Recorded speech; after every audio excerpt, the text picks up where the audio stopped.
Welcome to Mirror Domains Movie News, your place for entertainment headlines. And indeed, this is a live news show for movie fans, where we talk about all the trending movie news headlines of the day, including what's going on with that writer's strike and the response to the DGA.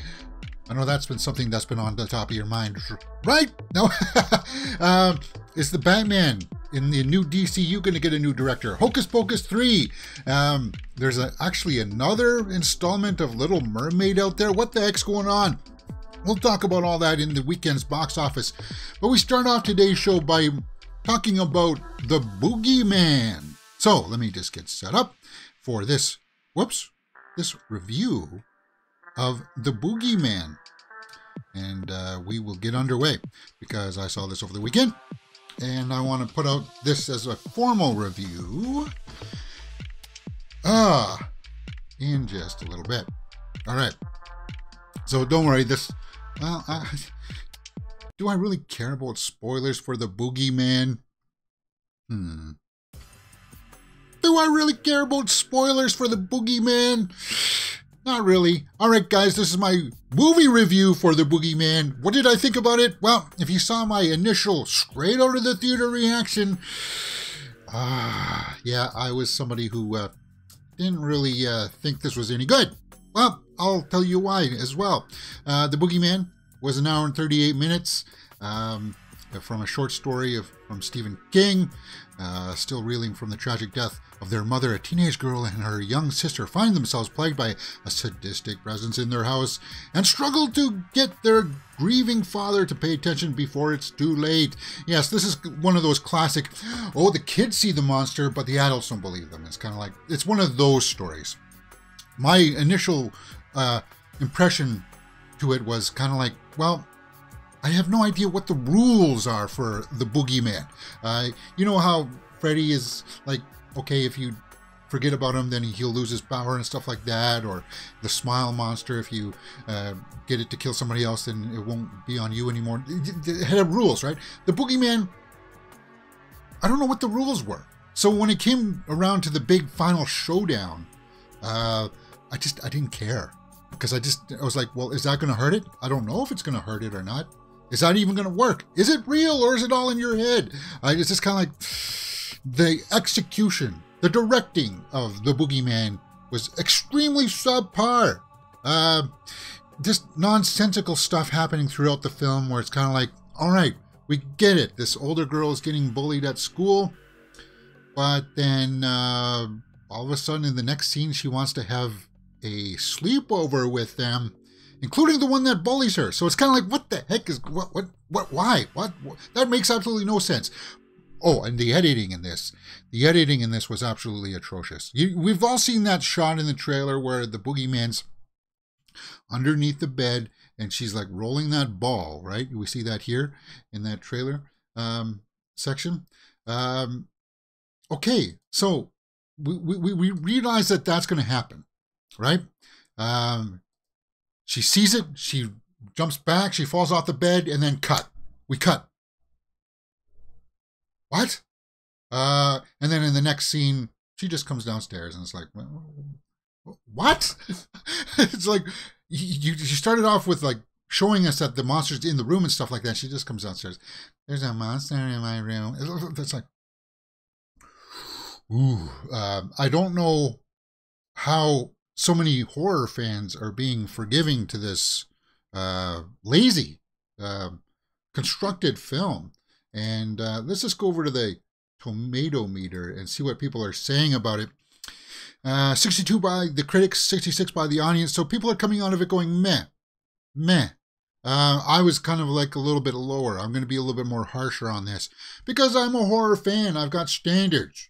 And I'm hoping that I'm justifying my standards as we go through this now.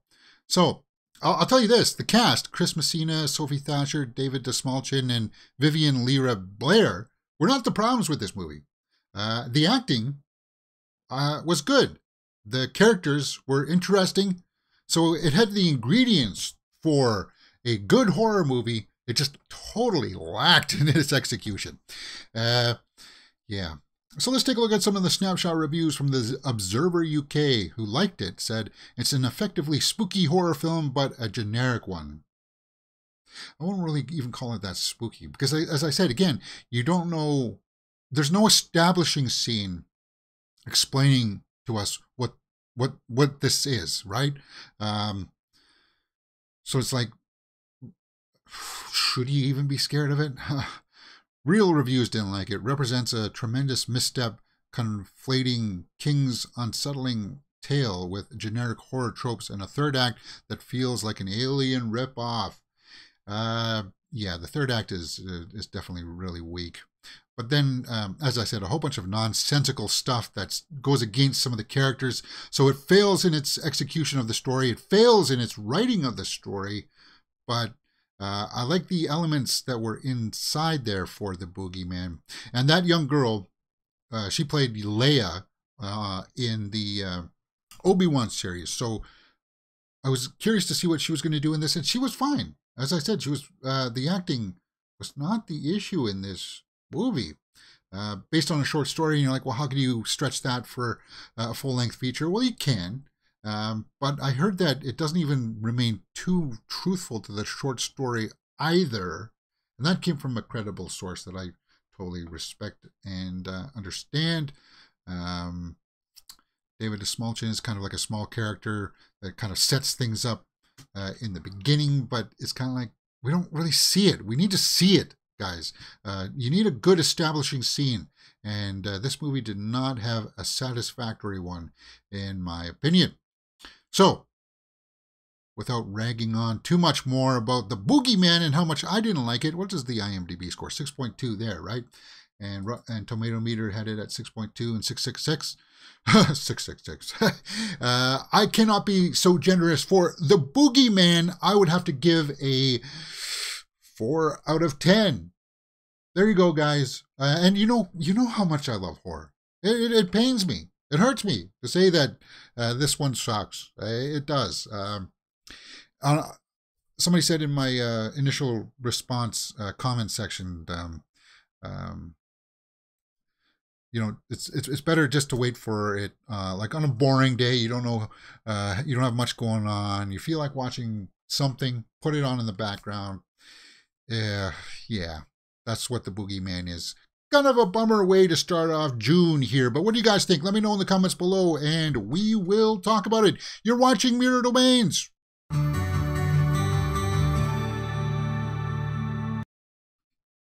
All right, let's take some live comments here, talking about the Boogeyman.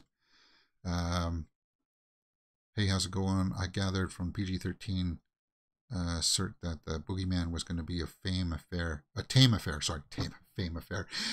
Tame. Yeah, there was not. It tried to do its token jump scares and stuff, but it was kind of like, as I said, it would start it, and then it's kind of like we cut to a totally irrelevant scene that takes the wind out of the sails. It's kind of like, oh, she just fell off the bed. What's going to happen? Nothing. Nothing's going to happen. And that happens too many times in the movie where it's kind of like, you lost me. And that's in the directing. I fault that on the directing. So, we are going to be talking about the weekend's box office because this ties directly into how things unfolded this weekend. Guys, it's Monday. If you don't know, we do a movie news show live 11 a.m. And there are all my other social media handles that you can follow. They're on TikTok and Instagram. You can find sometimes stories and extended versions of those little shorts that we publish here on YouTube. By all means, go over and check those out. So, where did the Boogeyman rank in the weekend's box office? Everybody knew that Spider-Man Across the Spider-Verse was going to rank #1, so let's just go over and take a look. For weekend of June 2nd to the 4th, weekend 22 of 2023. Wow. The top 5 earners at the box office were #1, Spider-Man Across the Spider-Verse. #2 was The Little Mermaid. #3 was The Boogeyman. #4 was Guardians of the Galaxy Volume 3. Really? And Fast X plummets down to the 5th spot with 9.2 million. Other new opening pictures were Past Lives and The Roundup. No Way Out, I don't know what those are. There's those smaller indie films because like Past Lives only opened up in 4 theaters and Roundup only at 41. So out of the top 5, I think, guys, we knew that Spider-Man Across the Spider-Verse was going to crack the #1 spot easily. But it was Little Mermaid. How much was it going to fall in its second week? 57%, so down to 40 million, 40.6. Boogeyman opening at 12.3 was actually a lot more surprising than I thought in the third spot there. I thought it was going to struggle to beat Guardians and Fast 10, which Fast 10, I said this throughout the week last week, guys, that Guardians of the Galaxy, it was flip-flopping only one day, I think. It flip-flopped one day where Fast 10 was in the lead, but the other days of the week, I think Guardians of the Galaxy was always ahead of Fast 10. So Fast 10 is plummeting. We'll talk about that in a little bit. Let's take a look at Spider-Man Across the Spider-Verse and see what it's made in the worldwide market. 120.5 domestically, 88.1 internationally for a 208.6 worldwide total, and they got to be happy with that.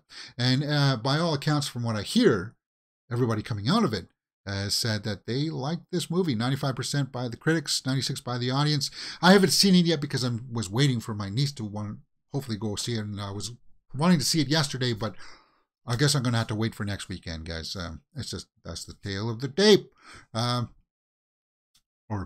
actually, I don't know if I can even see it next weekend because they might be going to Toronto. Anyway, yeah, people are liking Spider-Man Across the Spider-Verse, and these international numbers are looking a little bit low here, but it has opened up in the Chinese box office because China box office opens to so-so 17.2. And that's like the big one that everybody wants to wait for to see if it's going to have a big impact to the international box office. But guys, people are heralding this as the best Spider-Man movie ever. Let me know in the comments there, guys, if you guys saw this and if you agree with the critics that this is the best thing since like sliced bread. I'm a movie fan, so I guess I'll force myself to go out and see it. Well, I'm going to see it with my niece, so there you go. Yeah. And next week it's going to come up against, this week, I guess it's going to be Transformers. It's going to be coming up against Transformers. So think Spider-Man Across the Spider-Verse. I don't even think it's going to be a 50% drop. I think it's going to be like maybe 40%. So I still think that Spider-Man Across the Spider-Verse has a chance to make like 60 million, 70 million next week.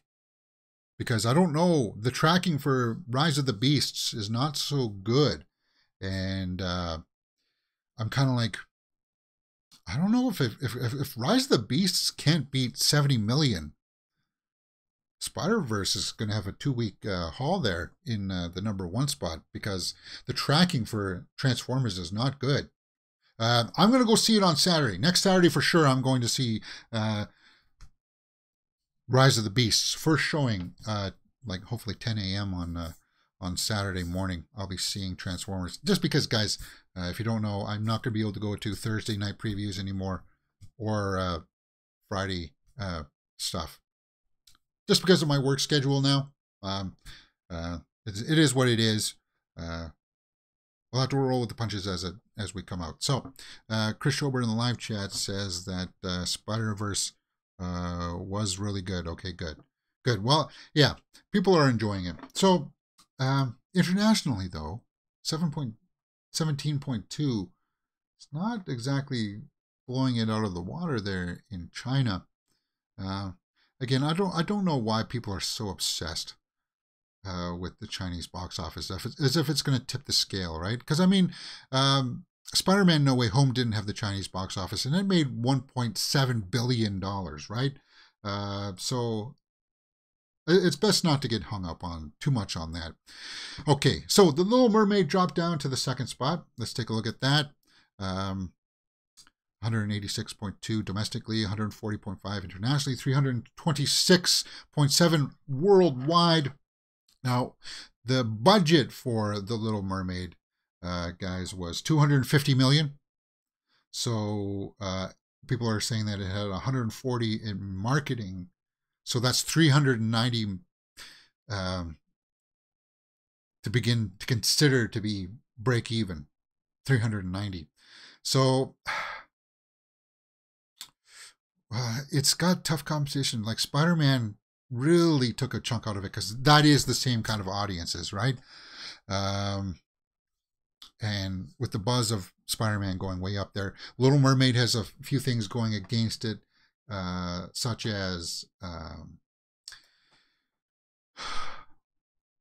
the running time. It's 2 hours and 20 minutes, so you can't show it as many times in the theater during the day.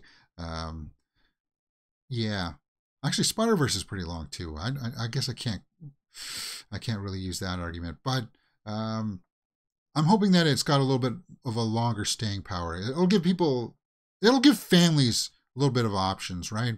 Well, we saw Spider-Verse last weekend. Now let's go see Little Mermaid, or if we haven't seen it, kind of thing, right? Because, well, actually, Transformers is going to be part of that demographic as well. It will. So 390 to even begin to consider to break even, but then of course on top of that, I'm not considering what the theaters are going to be taking. So it's probably got to make somewhere around 500 million to start breaking even, and that's being generous, right? Needs to gross approximately 560 million at the box office, according to Hollywood insiders. So 560 there.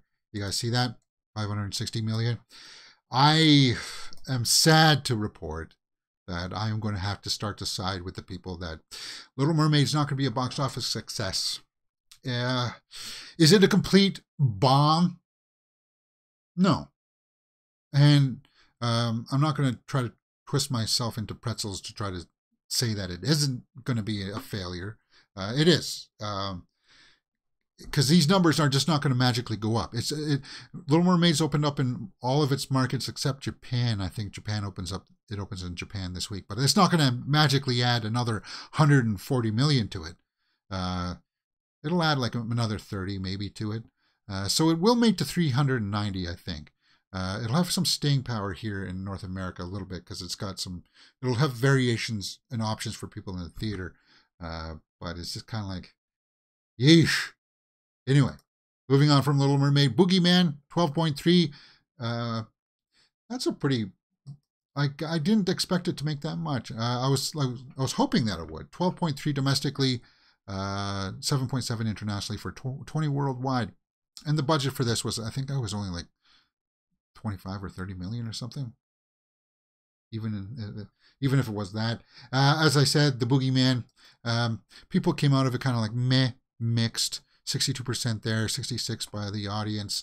I was somebody who didn't really like it. I think I gave it a 4 out of 10.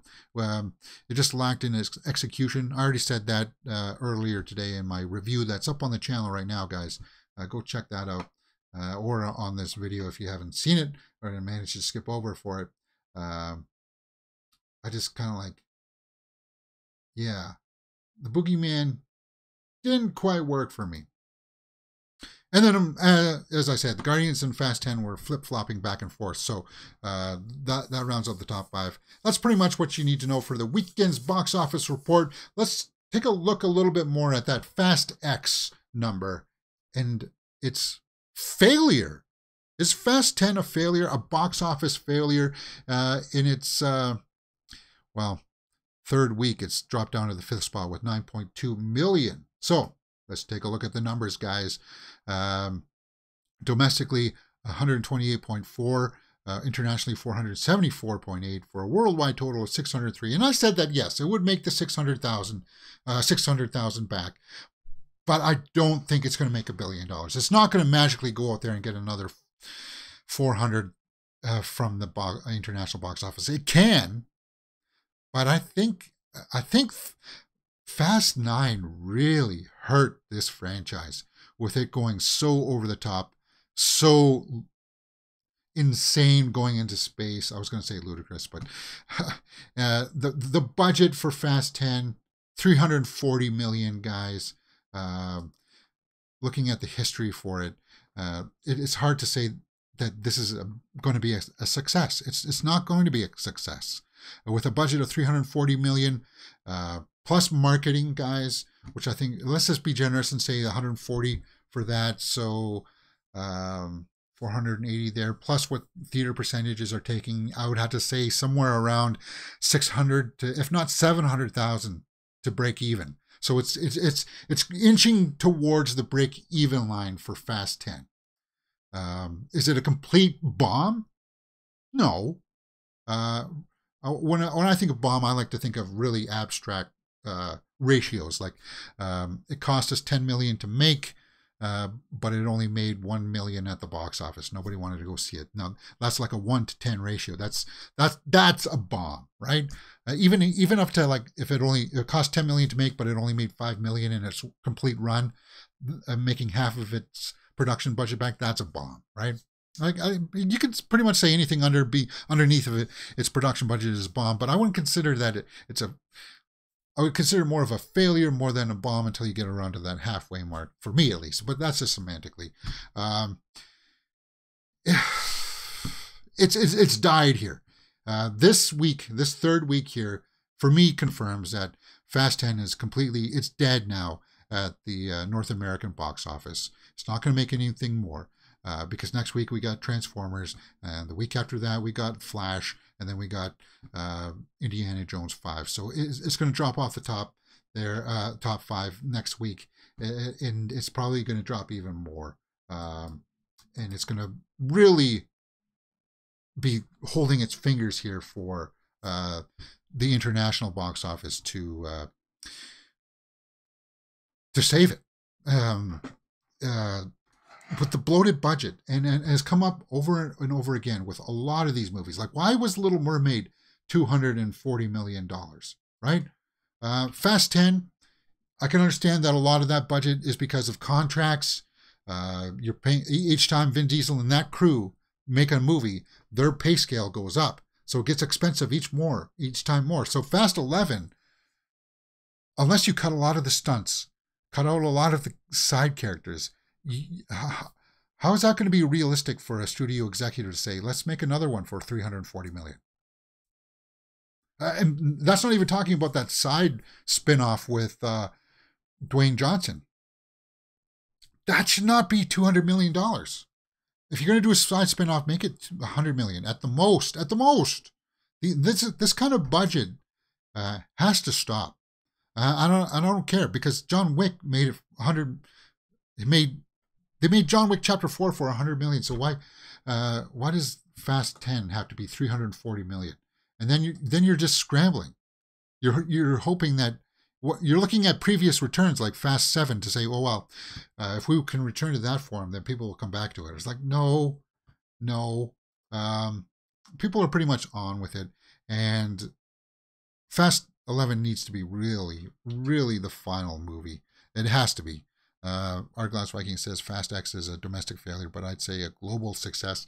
I would be even struggling to say that, because traditionally, if we look at these international numbers for even for the worldwide, it made 523, 27, 500 domestically. Fast 9 did. 500 plus, 520 or so. Fate and Furious made a billion world internationally. Fast 7 made over $1 billion internationally. So the ratios for internationally too have been coming down. And as I said, I'm dubious that all of a sudden we're going to tack on another 500 million here internationally. I don't think so.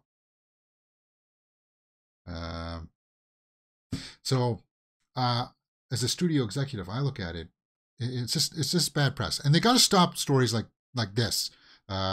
Vin Diesel is now beefing with Jason Momoa. We saw this last week too, right? Things coming up where we get it. We understand that Vin Diesel had that beef with The Rock. That Vin Diesel think that he's a producer of the Fast and Furious movies. He gets to have a say somewhat, but he feels like he's the one in charge of everything. So on top of that, he shows up to set late. He doesn't know his lines. If I were a Hollywood director or producer, Vin Diesel is somebody that I would stay away from 100%.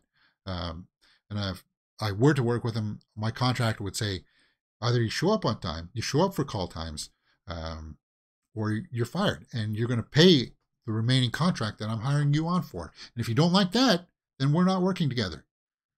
That's it. Straight up. Oh, and by the way, your little show notes that you come in with every day, you can just leave those on the ground there too. That's the way that I would work with Vin Diesel. And if he doesn't have the brass to deal with business like that, then I wouldn't be working with Vin Diesel. Anyway, because of stuff like this too. Because of stuff where it's like, is this smart marketing? No, I don't think creating beefs with people is smart marketing. People are trying to save it now as The Rock, and that beef with him and The Rock were it was all manufactured just to drum up press. No, it wasn't. The Rock was always there on time, showing up, ready to perform and get in front of the cameras, and they're sitting on their hands for like up to an hour, up to 2 hours, waiting for him to come out of his trailer. It's like Vin Diesel. Sorry, I'm ragging on Vin Diesel. Yeah. Here's what I would do for Fast 11. And I said this before, guys. Make it all about Dom and Momoa. Have it, like, cut out all those extra side characters. Like, I saw articles today about, like, how did Giselle survive? Because she shows up in the final scene of Fast 10, and it's kind of like, okay, I understand how they resurrected Han. Okay, they used a hologram or whatever. How are you going to explain her? And then how are you going to explain, okay, if she did survive, how did she not go to Han? And you're going to have to waste time in the movie theater explaining all of that when it's just like you're putting too much on the table. The Fast and Furious franchise is too much on the table, and it should be dialed in and focused on these two characters, because that's what the story is about. We don't need to have another 20-minute side mission of Ludacris and Tyrese going off into a computer store with Pete Davidson. We don't need that stuff anymore. As a producer, I would be kind of like, we're cutting all that stuff out right now. And if Vin Diesel wants to be like the strong arm on that, humor him. Okay, we'll film it. It's not going to be in the final cut, but we'll film it. Maybe someday you can release a director's cut, but yeah, that's what I would say. Anyway, guys, I know that people are they're fans of the franchise. They want to see it end out with a huge bang, but for me, I don't see as a studio executive how you can look at these numbers now in the third week. As I said, these numbers, they're not going to drastically go up. I don't see how they can spin this as being something lucrative. Something like if you guys had $1,000 and you were like, I want to dump it in on the next Fast and Furious movie, and hopefully I'll get my money back at least. If not, like, I'm hoping to double it. At this rate, you're not going to double it. You're barely going to get it back. Is that you really want to put $1,000 of your own money on that? Think about it like that. And that's why I say that Fast 10 is somewhat of a failure. All right, let's move on. Little Mermaid is out in theaters, and we talked about its box office haul, but something came up today that really shocked me about the Little Mermaid. The Little Mermaid trailer, the Asylum's animated film, gets theatrical and digital release. Oh my God, they made another Little Mermaid? So Asylum made a Little Mermaid movie, and the trailer dropped. This is really puzzling stuff. I don't understand this. When Disney drops its live action one, is this when you really want to be dropping another variation? Another variant of like an animated film? I'm really perplexed by this as a studio. And why would you market it for the same things happen? She loses her voice to get on land to talk to the prince and stuff like that. I guess this one is going to be more based on the Hans Christian Andersen tale. Hans Christian Andersen, which I think I did read. Let's take a look at what some of the comments are saying here. I can't believe I'm saying this, but this is the best looking CG I've ever seen from an asylum movie. I hope no more movies of The Little Mermaid will be produced in the future. It would be great to see someone do an adaptation word for word to the original fairy tale. Yeah, this one is meant for kids. This is not going to be like a little bit darker like the actual tales used to be. Oh no, I was thinking of the Grimm stories. Sorry. But it does have an IMDb page. Director Michael Johnson. It's got a voice cast. Steve Guttenberg is King Jasper. Dee Wallace is Sea Witch Ravina. So Ursula is a Disney iteration, right? Queen Opal is Tammy Klein. So who's Mermaid Princess Sierra Skylar? Is that what the name is? Skylar in this? It's not Ariel. I don't know, man. It's just like, what the heck is going on here? I can't believe that they've made another version of this. And the timing for this is so weird. This movie is showing in the following theaters across the state. So it has got limited release in theaters. The Little Mermaid. Mind-boggling, right? It's kind of like, this doesn't compute financially. Again, think about it if you had your own money invested in this. Would you be really happy that they're dropping this around the same time as the live action one? It just, wow. And now that we're seeing that the numbers are coming in from the live action one, it's kind of like, I don't know, guys. This doesn't bode well, right? Live action remakes of an animated films we need. Non-Disney films. Live action of non-Disney films. Oh, okay. Let's take a look at what this article says. A live action Iron Giant. Talking about Vin Diesel recently, right?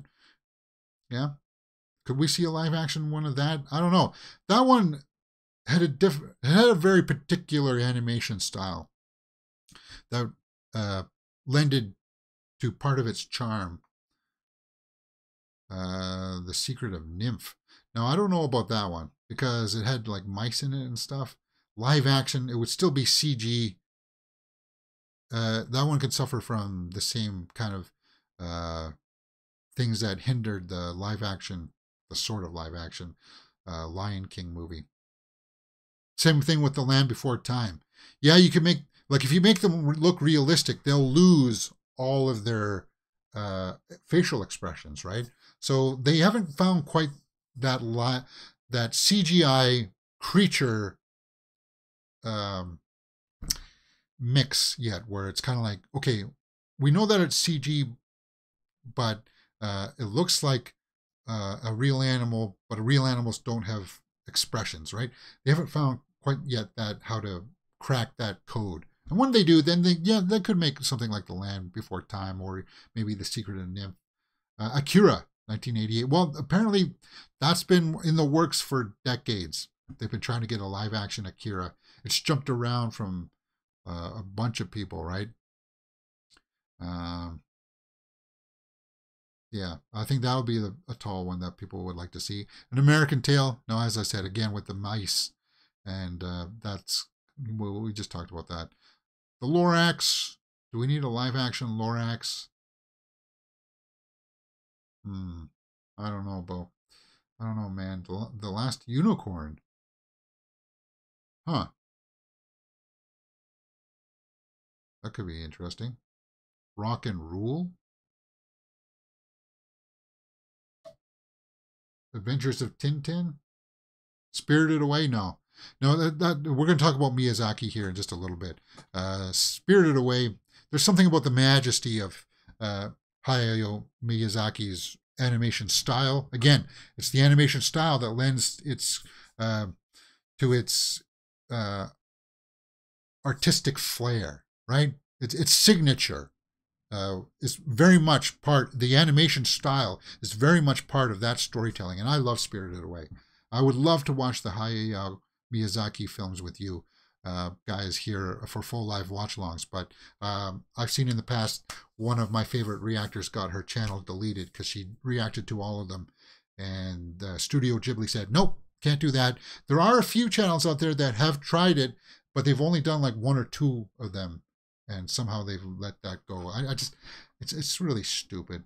It sucks. But anyway, just a small little digression there. I read The Secret of Nymph when I was young. It was an enjoyable book. Didn't Will Wheaton voice a character in one of the movie adaptations? I'm not sure. If he did, that's a deep pull there. Artglass says The Iron Giant was a great movie. Yes, indeed it was. Hocus Pocus 3. Let's talk about this. Talking about Disney and those kinds of things. There's going to be a live action Hocus Pocus movie. Well, they already had one, James. Hocus Pocus 3 is now in development at Disney, which means we need to watch the second one here on the channel. Maybe this year we'll watch it, because I didn't have Disney Plus at the time when that came out. So, a third Hocus Pocus film is officially in development. Walt Disney President Sean Bailey has confirmed. From what I heard, people who saw the second one actually really liked it. I liked the first one. I mean, I liked the trio of them. They all had good chemistry, good rapport, bouncing off each other and stuff. Yeah. So, hey, if you had fun doing it, coming back for it, and people seem to like it, why not go back to it? That's the way I look at it.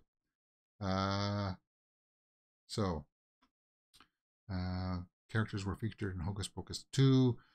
We tried so hard to get the original cast back for cameos, then it just kept not working out for one reason or another, D'Angelo told Variety. But I'm hoping in Hocus Pocus 3, Max and Allison living in California. Yeah, so anybody who didn't make a cameo in number 2 from the first movie, they look like they're going to try to hopefully get them in for the third installment. At least that's the way that I read that. What do you guys think? Hocus Pocus 3, is that something that you want to see? I should have put that Miyazaki story right here, but hey, sometimes these fall in the way that they do. The Flash director for the new Batman movie? What? The Flash director, Andy Muschietti, reportedly on board to direct Batman reboot. What is it? Batman, where he's got his son, Damon Wayne, as the Robin. And everything that we hear, Andy Muschietti, who directed the It movies, did a really good job with The Flash. And we're going to see that in a couple of weeks, guys. We know under the new DCU, under James Gunn, there's going to be, what is it? Batman, not Legacy.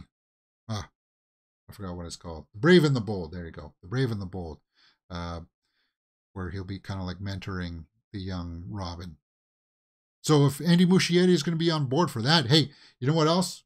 He's already directed 2, if not maybe 3 Batman already in The Flash, because Michael Keaton's Batman is in The Flash, and we know that Batfleck is in The Flash, his final outing, because we've seen it in the trailers. Is there going to be a third one? Maybe, I don't know. Who would be the third one? But then, of course, then it would be 4, because there's going to be a new Batman, and I'm hoping that it's going to be Nicholas Hoult playing Batman, maybe. But it is a move in the direction of something's happening, something substantive happening here. Because we know that Superman Legacy, or whatever it's called, the new Superman movie in 2025 is going to be the one that kicks off the new DCU. And we know that The Brave and the Bold was also announced. So that'll be the Batman that'll be in the new DCU. They haven't really confirmed it yet, but insiders are saying that Muschietti is going to be the guy to direct the film. And I would have no problem with that. I like the first movie, It movie. The second one was, I like the cast for the second It movie. I just felt like the older cast and the younger cast should have been integrated better. They waited to the second movie to cast the older people, and those older people should have shown up in the first movie as well. But anyway, I digress. Everything that I hear about him is that he's a good person to work with. He works well with the actors. He works well with the studios. He knows how to run the machine, and I like his style. Really looking forward to The Flash. So if it gets announced, confirmed later on in the year that Andy Muschietti is now going to be the director of the Batman, The Brave and the Bold. It's going to come as no surprise. What do you think about that? Do you want to see that? Let me know in the comments. All right, getting on to the Miyazaki story here. Hayao Miyazaki, which is he's my favorite animator, I would have to say. Out of his films, we just talked about Spirited Away. My favorite film of his is Princess Mononoke. Miyazaki Hayao, final film. How Do You Live? Maximum secrecy to maintained until release. So, How Do You Live? His final film. He's been saying that for a while now, guys, though. Was one of those flight movies that he did, was supposed to be his last one. And seeing his movies, if you get the chance to see them in the theater, as I said, the scope of his animation style really helps sell it. So, very talented filmmaker, very talented artist. He blows, like, you can't compare him like to most Disney stuff. Like, people say, well, the best animation out there is whatever, anything that Disney's done. Nope, not in my opinion, and not in a lot of other people's opinions. It's Miyazaki. He's the top of the totem pole there. So this new movie apparently is going to forego any marketing. It's not going to have any trailers. I don't even know if it's going to even have a poster, because they want to try to keep it secret, which almost makes me think that, what, is it going to be full of Easter eggs, lots of nods to his other films and stuff? I don't know. Why would you else have to keep it secret, right? Explained the unusual strategy is employed to whet appetites of fans. They have been denied a new film from Miyazaki since 2013, The Wind Rises. Yeah, that's right. The Wind Rises was going to be his last one, right? But I guess not. They'll want to see it for themselves, Suzuki said, and to do that, they'll have to go to the theater. Well, I totally will, because I saw The Wind Rises in theater. That one was good, too. My top three would have to be Princess Mononoke, Spirited Away. I know people like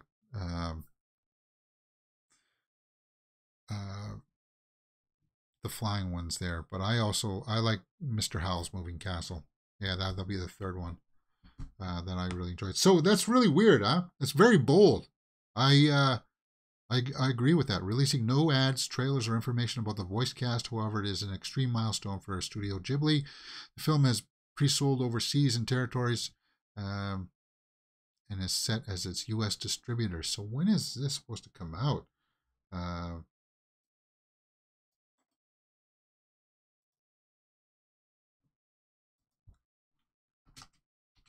I am now curious. It says 2023. Very little known about it, right? A psychological growth of a teenage boy through interactions with his friends and uncle.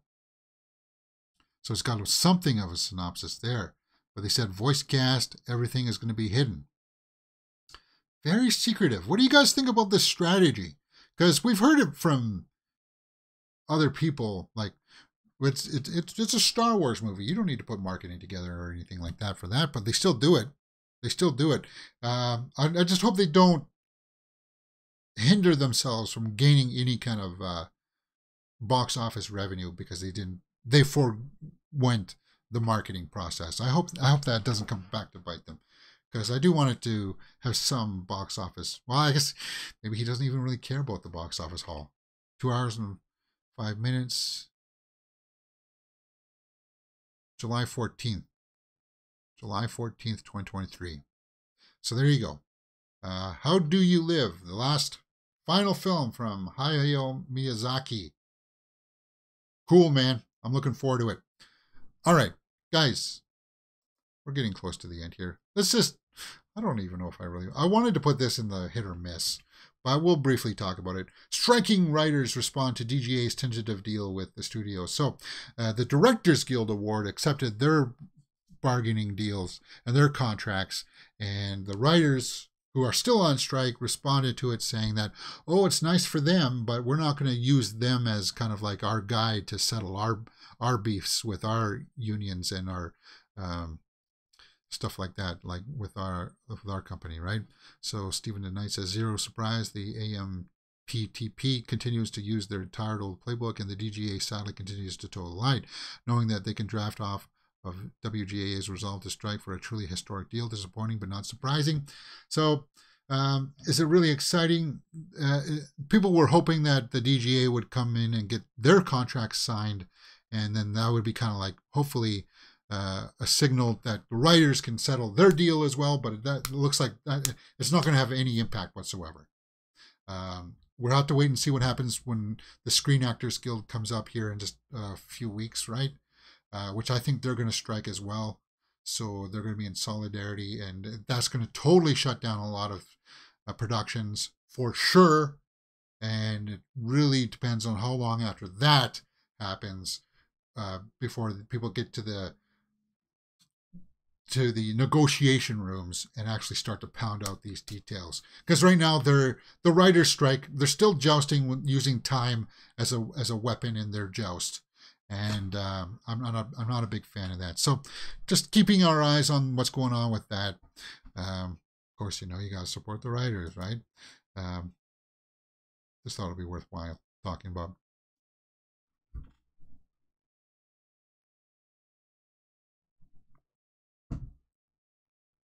All right, let's talk about some horror movie news headlines, and let's talk about an actual Halloween headline.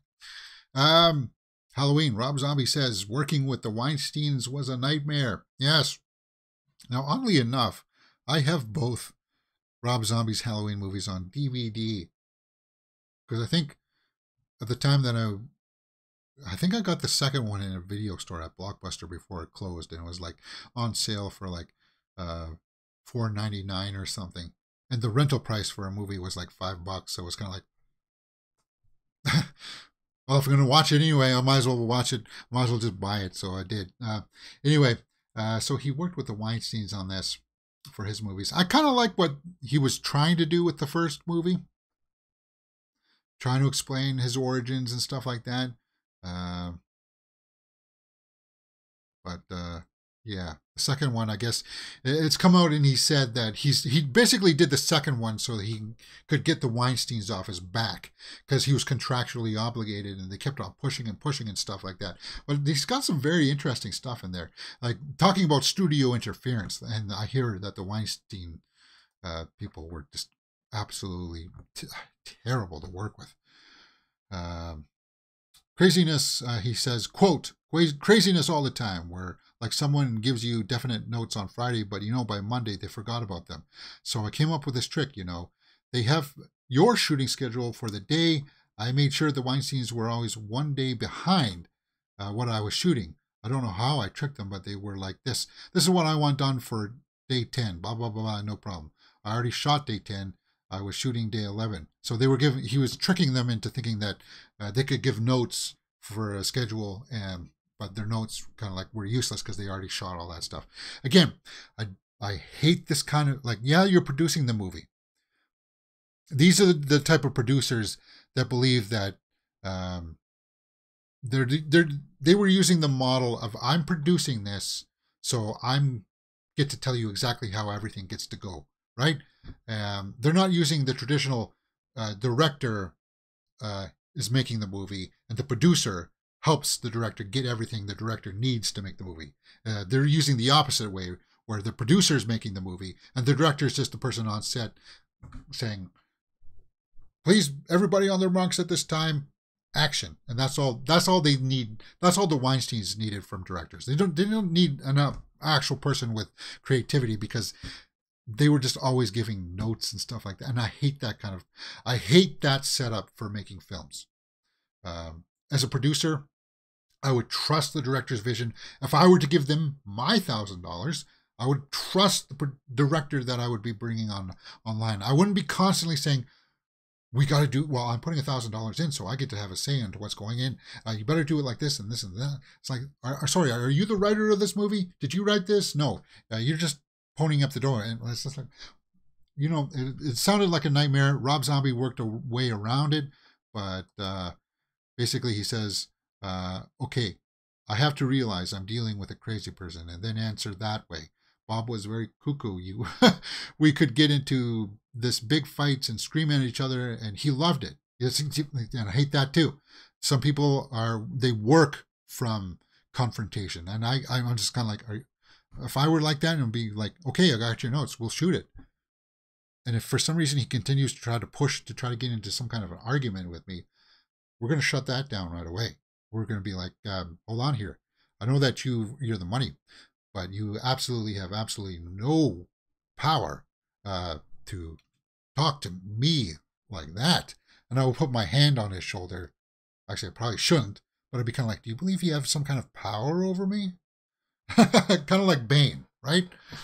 And yeah, we'd have a very much frank discussion like that.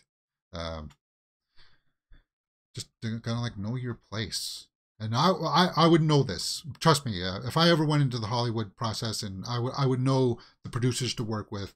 I would know who to stay away from. You keep notes, just like what Tarantino said about working with actors and producers and stuff. You just keep like a mental note catalog of these people that you want to work with and people that you don't want to work with, right? People that you hear have problems on set, people that have diva mentalities, producers that have this kind of relationship with the staff. Anyway, the Weinsteins are not there anymore, so they're out. It's just amazing. You'll be shocked how many films have been influenced by the Weinsteins, and how many other films deal with that kind of grappling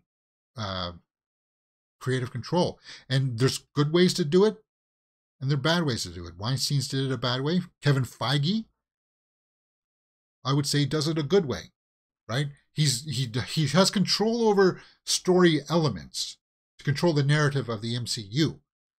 And he does have control over the directors, but he still allows the leash to go at certain points with the directors to let them go off and create their stuff with a certain flair, right?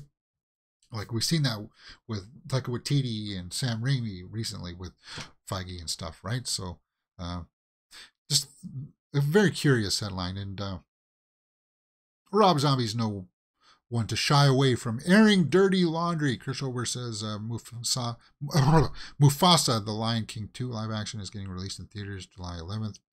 Yeah, that one is kind of like meh. Aladdin 2 live action movie is particularly in pre-production. Well, yeah, I don't know about that one either. I don't know. We'll have to see. More horror movie news headlines. Guys, we're coming down to the end of the show here. I got to get through some of these. Anaconda reboot rumor. Paul Rudd and Pedro Pascal offered lead roles. Yeah, there's rumors that they're going to reboot the Anaconda movie. You know what? I still think that one holds up with J-Lo. Ice Cube. I thought that one kind of held up. The sequels, Blood Orchid or whatever, now. Could they reboot it and still have as much fun with Pedro Pascal and Paul Rudd? Of course they could. Of course. Still in the rumor mill. I will keep my eye on that one. I'm going to bleed this into a little bit of the hit or miss headlines, guys, because I want to get to the Twitterverse to see if we missed anything before we round things out. I do have to end up out on a certain time frame. I can't go too over time today because I'm... this is the only show that we're doing today. We're going to have the mornings to work with the YouTube channel, guys. So it'll be going forward from here on in. My afternoons are booked, which is not going to be too different. Because normally in the afternoons, I would just separate the stories and cut out shorts and stuff. It's not really going to change here on the channel. It's just I'm going to be going out and doing work. So it appears I still got time to do the hour show, and that's the way we're going to do it. All right. Excuse me. Hit or miss. Let's get into hit or miss. If it's a hit, we'll talk about it. If it's a miss, we'll move on. Taylor Swift, that's got to be a hit, right? Halts Morgan Wallen's 3-month streak at #1 as added tracks put Midnight's back on track. Now, guys, I am a Taylor Swift fan, if you don't know. I even bought the Midnight's record. And I don't even have a record player, but I bought it because I just wanted to have it. I'm not somebody who's a fan of the re-releases with bonus songs on it. Because you have like, this is the normal Midnights version, but then you got like the 3 a.m. version, and now there's a new version out with more tracks released. And it's kind of like, should that really count then as being in the #1 spot? I don't know. And I'm a Taylor Swift fan, as you can tell, but I don't know if I really agree with that. Should that really bump it off the #1 spot? I don't even really care about the charts that much anymore. But hey, any chance that I get to talk about Taylor Swift, you sure thing about that, I will. What's next? Matthew Broderick says John Hughes criticizes early Ferris Bueller footage ahead of filming the comedy classic. John Hughes again. Okay, so he was the director and writer and creator of a lot of the 80s movies that we have become fans of. They're cult classics, like Ferris Bueller's Day Off, The Breakfast Club, and all that kind of stuff. This quote really wasn't that much from Broderick's, saying that Hughes was not a fan of his acting style at first, and it was a lot to get what he wanted out of him and stuff like that. It's really not that much. So we'll move on. Empire Magazine has a first look at the Ahsoka series that's coming out this fall. We got an Inquisitor coming in Ahsoka? Does this look like a man or a woman? It's hard to tell because it's dark, but it's definitely an Inquisitor because it's not the orange blades. Because we've seen that Ahsoka is going to have Ray Stevenson with an orange blade. This is an Inquisitor. And as far as canon goes, weren't all the Inquisitors dead by this time? Or gone? It's very curious. So is this going to be a flashback? Because Ahsoka probably would have had to have dealt with some Inquisitors along the way, right? Very curious image. It's going to be an Empire exclusive. Thought we would take a look at that. All right. And finally, before we get to the Twitterverse, a new trailer for Birdbox Barcelona has dropped. And Birdbox Barcelona comes out July 14th, which we will do a full live reaction and watch along for here on the channel. I watched this trailer. I'm not going to do a trailer reaction for it. I got very 28 weeks later vibe from it. You remember how 28 days later was the first one, and then there was 28 weeks later? I got very much that vibe. It was another story in the same universe as Bird Box, but like in Barcelona this time. And I was intrigued. At least some of the public got the information that, you can't look at it. But it made me think, do I remember all the rules for the Bird Box monsters? I know you can't look at them, right? Because then it'll corrupt you and make you like kill yourself or something like that, right? So I need, what we'll do before July 14th comes out, maybe the day before, we'll make it like the day before we'll watch the first Bird Box with Sandra Bullock, and then the next day we'll watch Bird Box Barcelona. Just so that I can keep myself up to date with what the rules are. Because this trailer also goes on to suggest that somehow the creatures or the entities are evolving. So then we would really need to know the concrete rules, right? Very dope. Can't wait. Movie trailer is amazing. A legendary story of what I'm excited for. Only decent movie Netflix has put out in 5 years. Oh! Swagachino or whatever. Is it the only movie that you've seen on Netflix? No. Yeah. Have you not seen The Platform? Yeah. What else did we watch? I like The Mother. I like The Mother on Netflix. And we're going to watch Extraction 2 this month. Just in a week and a half, right? We're going to watch Extraction 2 with Hemsworth.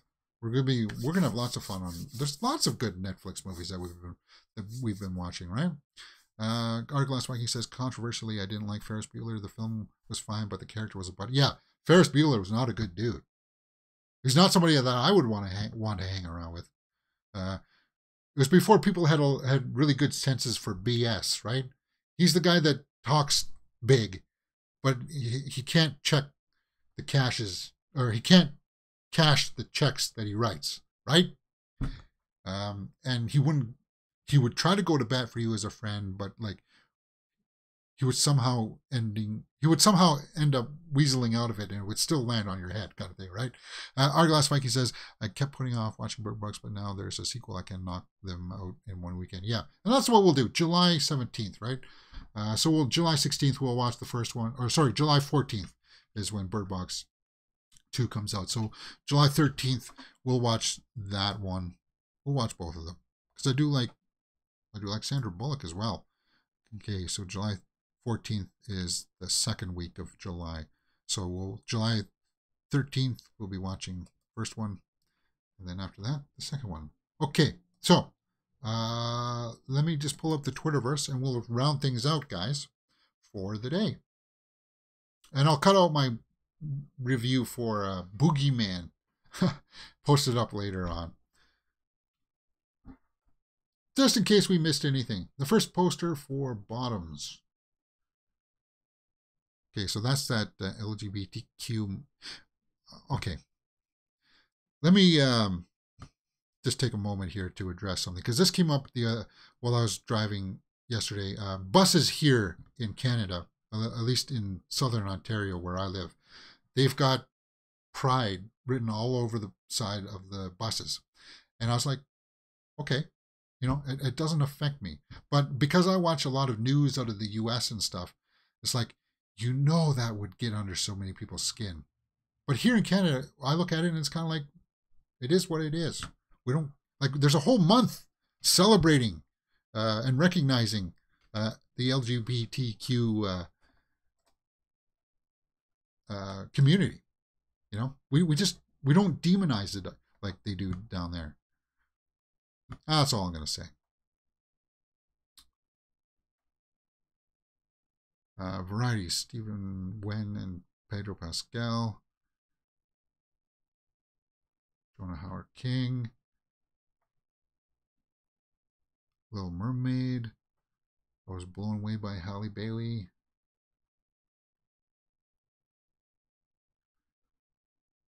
Yeah, they listed a whole bunch of new actors on actors stuff for Variety. Some of them I'll be looking forward to. Again, it's just like Noah Baumbach is currently working on a memoir. Never even heard of him. Probably, but I just don't know for what. Warner Bros. Is selling Superman NFT movie bundles. Now, guys, you want to blow $1,000 of your own money, buy an NFT. Ugh.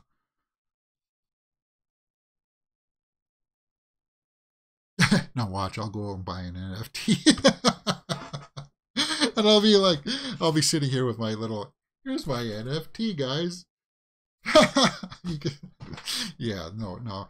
Because you can't actually hold one, right? New look at Mission Impossible Dead Reckoning Part 1. Well, that's cool. Yeah, they photographed him jumping off the cliff there with the bike a couple times. He did it a couple times to get all the shots. And just to know that, yeah, that's Tom Cruise driving a motorcycle off the cliff. First trailer for Bottoms is out. Jonah Howard King via Instagram. Why are we getting so much Jonah Howard King coverage? Apparently he's like the weakest part of the film for most people. Mulan was released 25 years ago. Succession. Chloe Grace Moretz celebrating Pride Month. Good. And, oh, guys, I can't wait for Peripheral season 2. I really like Peripheral. Teen Wolf. 12 years ago today. Happy birthday, Angelina Jolie. 22 hours ago. Was it her birthday yesterday? I did like Maleficent. I did like Tomb Raider. Debuts with 120.5 million. Spider-Man Across the Spider-Verse. Yeah, we know that. Directors Guild. We talked about that. I think we pretty much hit all the marks, guys. Oscar Isaac and Pedro Pascal FaceTiming. Harry Potter. All right. So there we go. Yeah, we hit all the marks. There's already a finished script for the sequel to The Flash. It has yet to be greenlit, depending on how much money it makes at the box office, which it's not looking good. A lot of these, like Transformers and Flash, are set to underperform. Just like Fast 10 is underperformed. Just like Little Mermaid's underperformed. Something's going on here. People are saying quite loudly with their pocketbooks, this is what I want to see. I want to see Super Mario Bros. Fast 10, Fast 11, not so much. That's what people are saying. All right, guys, that's it for me today. Go out and enjoy the rest of your day. Thank you for watching me here on Mirror Domains. Let me know what you thought about some of these stories. And see you tomorrow for more movie news here on Mirror Domains.